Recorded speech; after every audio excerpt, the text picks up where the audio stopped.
saw the need a few years ago now when Saturday, On Wednesday morning this week, Hawthorn Amateur Football Club held a special breakfast to help raise awareness for mental health issues. Involved with the club had suicided, and they're represented by these jumpers and polo shirts. For the past 6 years, Hawthorn have dedicated a week of the football season to raising awareness and money for a special fund that will help players that are suffering from mental health issues. I invite Wayne to come and speak to you now and tell us that there was a lot more to his life than football. Please make him welcome.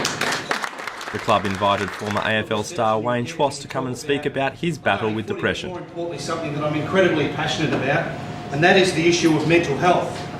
And this is the reason why we're here. 1, 2 and 3. David talked about my career.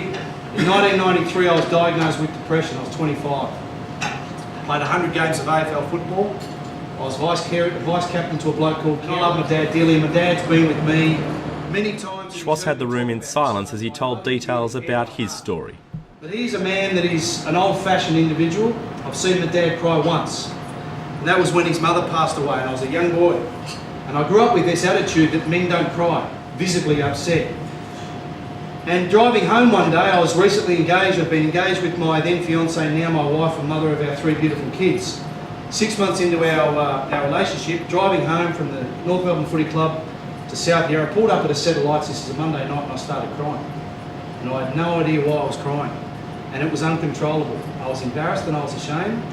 I drove home and I sat out in front of the house for half an hour.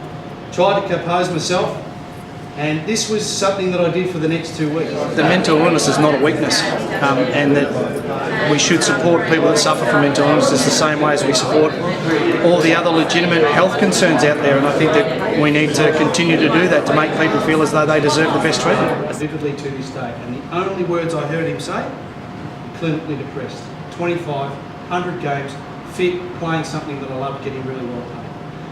I walked out of that room ignorantly thinking at that time that depression was for weak people. It was an ignorant, arrogant, uneducated view that I had of it. Neil Cole from the National Advisory on Mental Health also spoke at the breakfast on how it's important for people to go out and speak about mental health rather than just throwing up ads on TV. Not insubstantial, that the best way of getting the message across and for people to understand and for it to be enduring is not through trams and big campaigns, but actually by the word of mouth. But in spite of... How important are mornings like this for the Hawthorn Amateur Footy Club, David? Very, very important. It's something that we've been involved with now for a number of years, probably 5 or 6 years, Andrew, in being all about raising awareness. It's not so much about putting on a function or not so much about what we can do to raise cash like most other functions are for the club. This whole week for our footy club is all about raising awareness, mental health issues. We've been unlucky enough as a club to be struck down in recent years by losing 3 people who were connected with the club through suicides. So we want to make sure that we do everything possible to avoid that happening. People that live with mental illnesses are incredibly good at putting up the facade that everything's okay.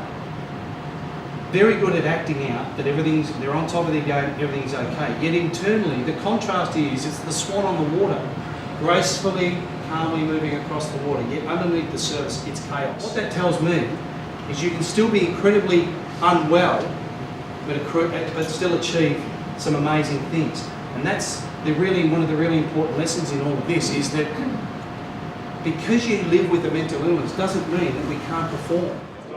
Schwass was adamant that despite the media often hiding away the reporting of mental health issues, it should be spoken about more often. Topic to talk about. There's a train of thought that if we talk about it, people will go and do it, not copycat it, but people are doing it anyway, so we should be talking about it. I think the main message is that people should be aware of the symptoms of depression and mental illness in general. It's about getting education and to make sure that people see it as an illness, not a flaw.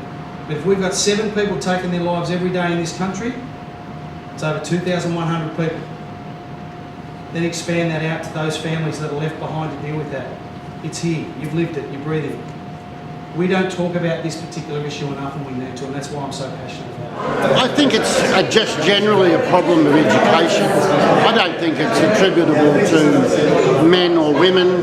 Women seem to get more depression than men, but I think it's more about education than it is about a particular cultural trait of men or women. to leave you with a couple of things. It's not a weakness. It's actually a strength to put your hand up and ask for help. The moment you do that, amazing how much help's available. Andrew Leonard for VAFA TV.